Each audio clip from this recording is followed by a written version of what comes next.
are here to start the conversation. We are here to get you energized, to channel your anger, to channel your fear, to help us figure out what we can do to help women and families across this nation stand up to the nonsense that is coming out of the Supreme Court. That draft decision, which again, we'll be clear, we all understand is just a draft decision, but let's not fool ourselves. That was a terrible piece of legal nonsense that was intended to destroy futures, to destroy lives, to take away rights that we have come to count on, to send women and, let's again be clear, gay people back to the closets, back to a place where they didn't have full autonomous control of their bodies, and we are not going back to that. We are very lucky here.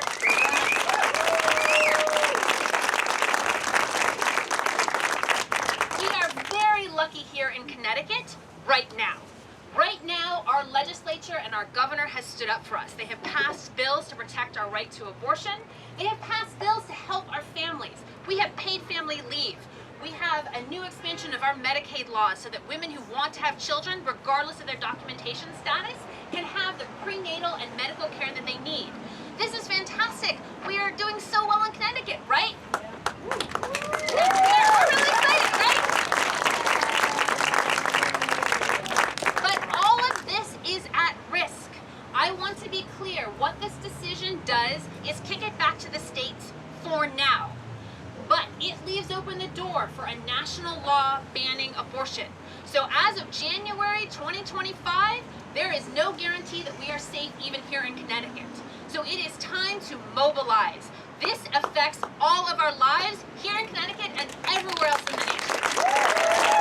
Only when women have the right to control their own reproductive rights can they plan their futures, can they shape their realities, and they can manifest their destinies. Woo! And I have seen a lot of finger pointing and blaming on social media today. And I get it, but right now it is time for us to put our differences aside and come together as people who believe in women's rights and human rights and democracy to stand against fascism and authoritarianism, which is sweeping the globe like a second pandemic.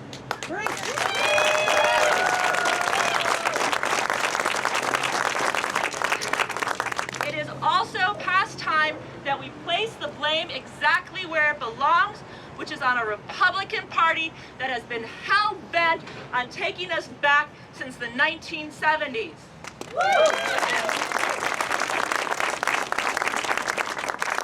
Here's a fun fact for you. Did you know that Republicans weren't always anti-choice?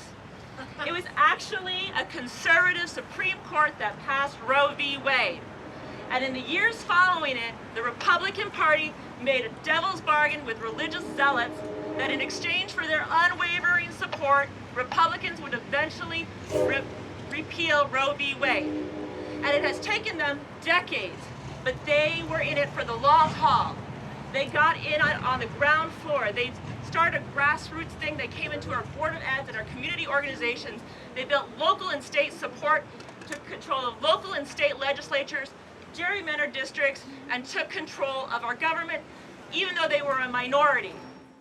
We've watched as all of our rights have been slowly eroded since 2016. We've watched and we've seen this coming, and still every single time it's a new tragedy. And we have watched as every single time the rights that are eroded most affect marginalized people. They affect people of color. They affect poor people. They affect queer people. They affect those who are most at risk in our society. We're lucky here in Connecticut. As Nora said, we are so lucky that our legislators saw this coming and took steps to protect us. For now.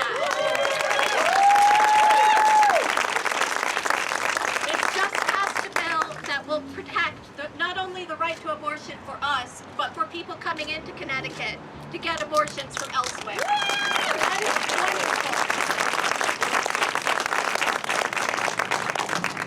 It's not enough. We cannot sit here and think, oh well, we're safe in Connecticut. One, we're not safe in Connecticut. Nora's already pointed that out. Two, it's not enough to be safe in Connecticut. The vast majority of black and brown people do not live in Connecticut. They live in those red states that are even now passing abortion legislation, and they are the ones who will be affected by it because they cannot afford to travel. They cannot afford to miss a day of work or they'll lose their jobs. Those are the people we need to reach out to protect, not just in Connecticut, but all across the country. Like everyone else last night when we got the texts, or unlike the one person who got to sleep through the night, the rest of us got the text, and as I began reading the decision, as a lawyer, I'm reading it and I couldn't believe what I was reading.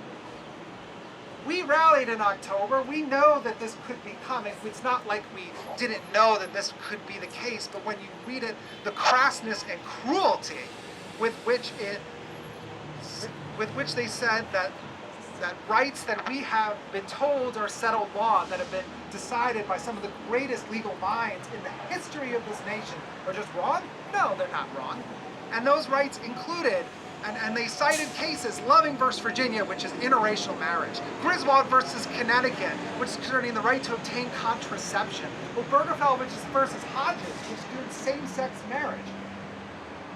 This is not just about abortion. This is not just about women. It is about all of us and the rights of all of us in our lives, all of us in our families, all of us as our communities to come together to fight for the rights that we have and deserve and need to preserve. As I was reading, and admittedly I took like 5 breaks as I was reading because I'm like, I was just boiling over with anger and furiously texting Nora and Dominique. I thought about a line that President Obama said when Trump was elected. And that was that progress does not occur in a straight line. That sometimes it weaves and it zigs and it zags. And when it weaves and it zigs and it zags, history doesn't act on its own. It requires the action of people to come together and fight for the rights that we deserve. It requires us to stand. It requires us to come and do the hard things. Not only does it require us to come and stand in a protest, but it means that we have to make sure that we advocate for our friends and for those who can't advocate for themselves.